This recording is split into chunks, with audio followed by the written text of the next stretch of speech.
29 and I find myself wondering, what did happen to the last 10? I ran away with my life, fast forward, never turn back again. It's kind of funny that the more we pass time, the more we need to set them rewind. And 19 was the year I had to leave you, but now I'm seeing all the signs.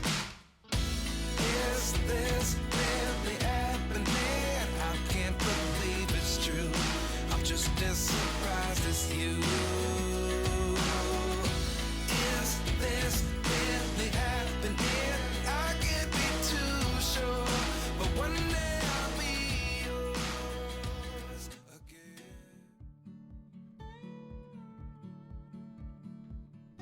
Welcome back to another video, and in today's video we're going to have a relaxing day at the Blue Lagoon. So I booked my admission into the Blue Lagoon on their website. You can also book your transportation to the Blue Lagoon at the time you book your tickets online. So I booked the comfort package, which includes access to the Blue Lagoon, a silica mud mask, use of a towel, and your first drink of choice in the water bar.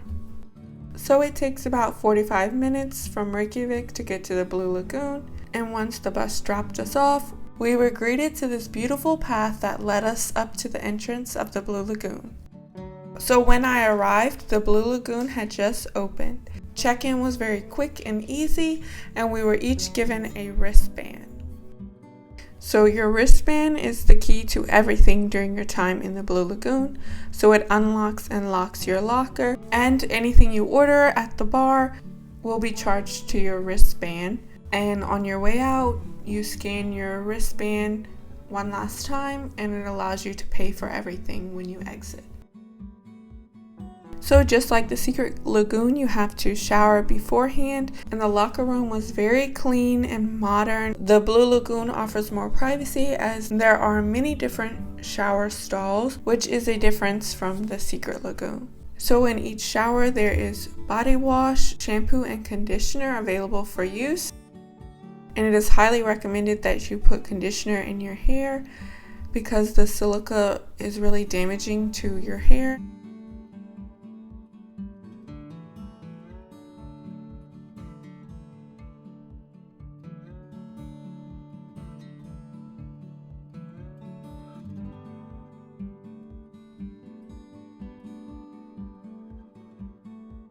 So I really enjoyed the Blue Lagoon.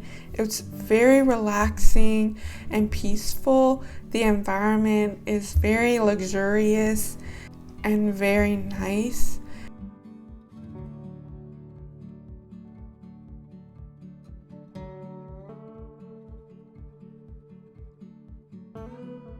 And the Blue Lagoon is very big. This is a map of the entire Blue Lagoon. And as you can see, there are plenty of areas to explore. And if you're looking for even more relaxation, there is a specific quiet zone area of the Blue Lagoon where no phones are allowed, which I think is really cool.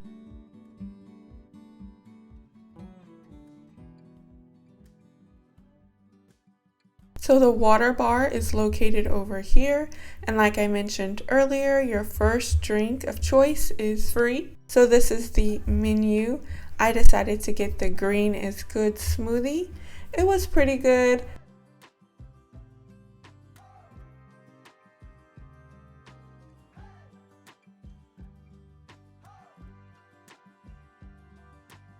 It was very steamy early in the morning, I guess because it was very cold that morning, so it did make it hard to kind of see very far. But once the sun came out, it cleared up a lot.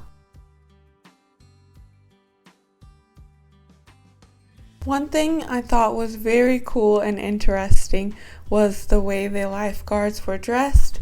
All the lifeguards had heavy jackets, gloves, and hats on, and I thought that was such a big contrast between what we were wearing compared to the lifeguards. I thought that was very cool and interesting to see that big of a contrast between us.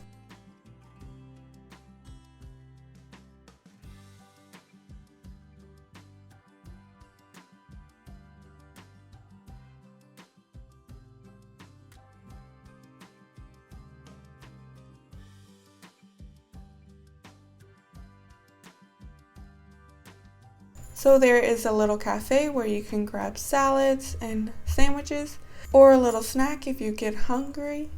I really did enjoy the Blue Lagoon. I think it's very hard to compare the Secret Lagoon to the Blue Lagoon because they are both very different.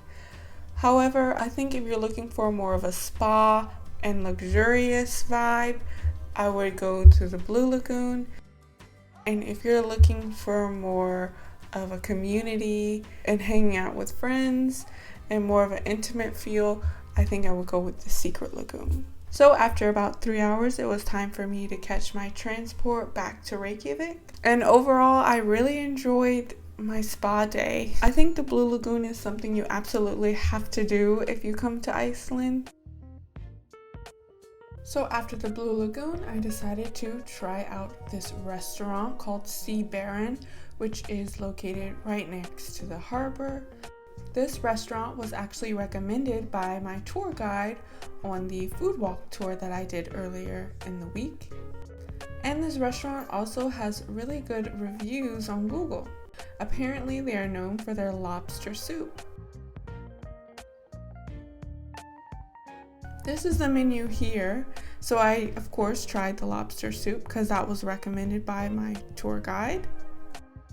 It's a small little restaurant and it seems to be very popular. And surprisingly, there wasn't any wait or anything. There was only like 3 people in there at the time.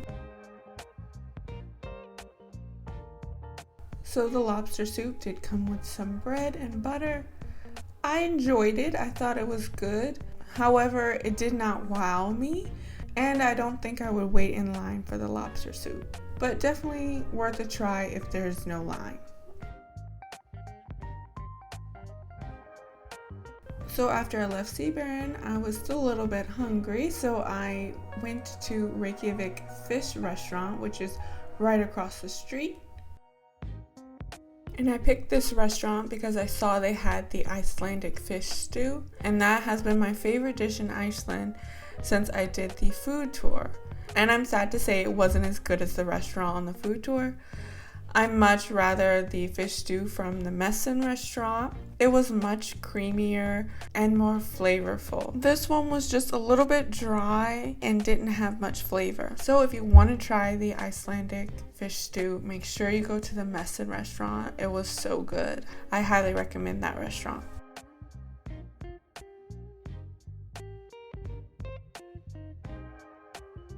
And after dinner, I wanted something sweet, so I decided to stop at this gelato shop.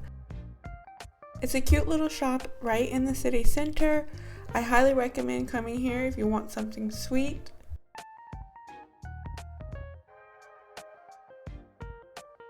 So I ordered 1 scoop of cookies and cream and 1 scoop of vanilla. And it was really good and a great way to end the day.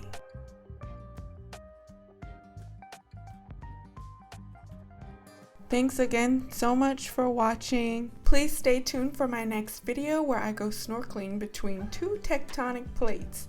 It was a really fun day. I hope you guys enjoyed this video and see you next time.